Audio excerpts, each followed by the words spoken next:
खैरपुर शादी शहीद गोट फुलान खान लुंड में मरहूम मोहरम खान लुंड जी रूह के साल सवाब बख्शण ला मजलिस आज़ादी गुजरी जंहिंखे ज़ाकिर रियाज़ हुसैन नजफी मौलवी नज़र अली साहिब माजिद हुसैन जाड़ा मजलिस पढ़ंदे चयो त 13 रजब शहादत बीबी सैयदा ज़ैनब जी शहादत जो ॾींहुं आहे ज़ैन जी माना पीउ जी ज़ीनत आहे। सैयदा जी ज़िंदगी खे असां पढ़ूं त हर मोड़ उन जो ज़ीनत लॻंदो। इन मौक़े ते मजलिस अज़ा जा बानी रियाज़ हुसैन परवेज़ एजाज़ असद एहसान लुंड हुआ।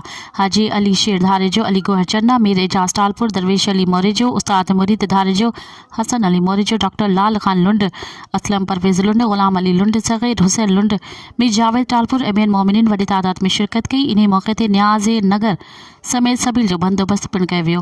मज़ीद ख़बरनि ऐं तफ़सीलात लाइ विज़िट कयो असांजी वेबसाइट www.awamiNewsHD.com ऐं ॾिसंदा रहो अवामी न्यूज़ HD।